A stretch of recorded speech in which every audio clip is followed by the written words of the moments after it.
Dear friends, welcome to Know Thyself YouTube Channel. Good morning. Hope you're all staying safe and keeping well. I sincerely thank all of you who have subscribed to this channel and follow the channel. If you find the contents of the videos uploaded in this channel useful, please subscribe to this channel and click the notification or the bell icon so that you can be notified when a video is uploaded. Kindly share the videos with others or on the internet. In this episode of Sunday Reflection segment, we present the homily for the third Sunday of the year based on the liturgical readings of the A cycle. The readings of the third Sunday of the year dwell on the theme, letting Jesus to enlighten our darkness. Terry Anderson, an American journalist and the chief Middle East correspondent of the Associated Press, was abducted at gunpoint from the streets of Beirut on March 16, 1985. He was placed in the trunk of a car, smuggled out to a secret place, and then imprisoned. He was abducted by Hezbollah Shiite Muslim group, supported by the Iranian government, in retaliation for United States support of Israel's airstrike on Lebanon between 1982 and 1983, and Israel's use of weapons provided by the United States. The abductees hoped that their act would make the United States military forces to withdraw from Lebanon. Of the 17 Americans who were taken hostage at this time, Terry Anderson was the longest held hostage. He was imprisoned for 6 years and 9 months. Most part of this period, Terry Anderson was kept blindfolded and lived a life of total darkness.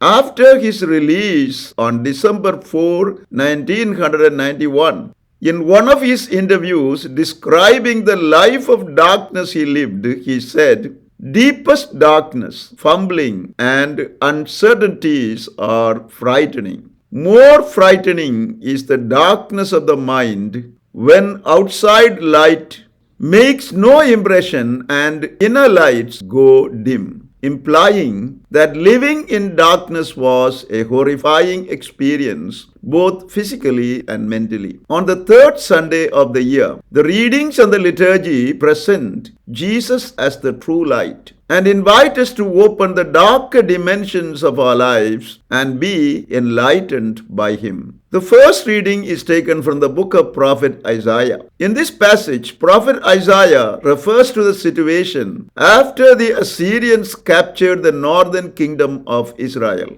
There was forced enculturation and paganization of the Jews, which included forced intermarriages of Jews with Assyrians, particularly among the Jews who lived in the region of Zebulun and Naphtali. The descendants of these intermarriages were the despised Samaritans of Jesus' time. This experience brought a sense of desperation, gloom, and darkness in the lives of the Israelites who lived there. Prophet Isaiah consoles them by telling them that God's power is greater than the powers of darkness and assures them that a great light will lead them into abundant joy. The second reading is taken from the first letter of St. Paul to the Corinthians. In this passage, St. Paul expresses his concern about preserving the unity of the Corinthian Christian community,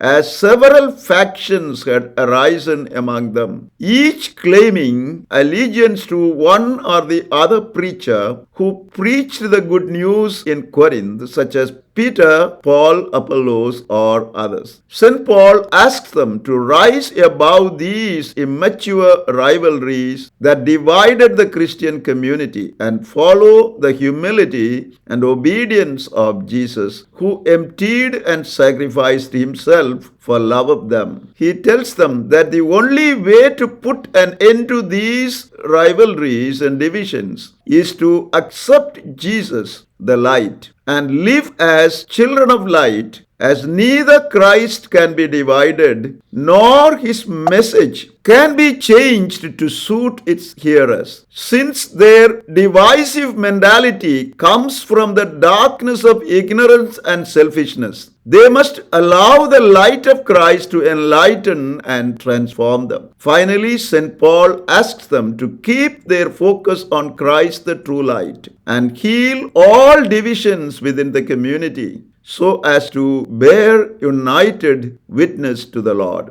The gospel passage is taken from the Gospel of St. Matthew. In this passage, St. Matthew presents three important facts about Jesus as he begins his public ministry. Firstly, the great light spoken by prophet Isaiah in the first reading is none other than Jesus, because Jesus begins his mission of preaching and healing from the regions of Zebulun and Naphtali as promised by prophet Isaiah. Secondly, Jesus begins his teaching and healing ministry as he calls his listeners to repent of their sins and to accept the good news of God's rule. Thirdly, Jesus calls two sets of brothers, Simon Peter and his brother Andrew, James and his brother John, to be his disciples. They leave everything, and the latter ones, even their father, and follow Jesus. On this third Sunday of the year,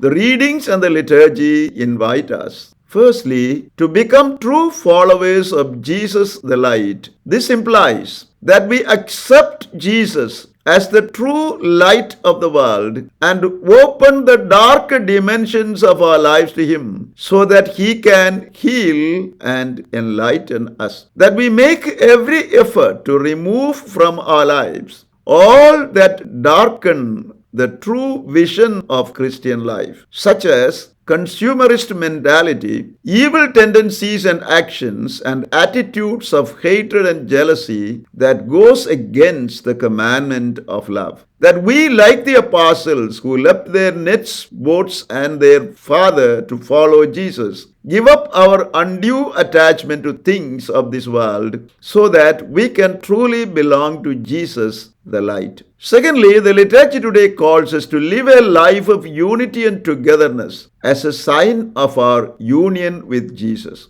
Division and lack of unity is a sign of darkness, because when divisive mindset exists in our families or in our communities, we find a darker picture of life, where there is no genuine happiness and fellowship. Following St. Paul's advice to the Corinthian Christians, we must make an attempt to build genuine life of unity by removing divisive attitudes in our everyday lives as Christians. Finally, the liturgy today calls us to continue the preaching and healing mission of Jesus in our life situations. By our baptism, we have inherited Jesus' mission of preaching and healing. Hence, as baptized Christians, we are called to be preachers and healers who represent Christ in the life of those around us. By our life of care and concern for others, and by our readiness to forgive and heal those who have offended us, we can become true instruments of Jesus' love and healing in the life of others, thereby become true witnesses of Jesus, the preacher and the healer. As we move into the new week,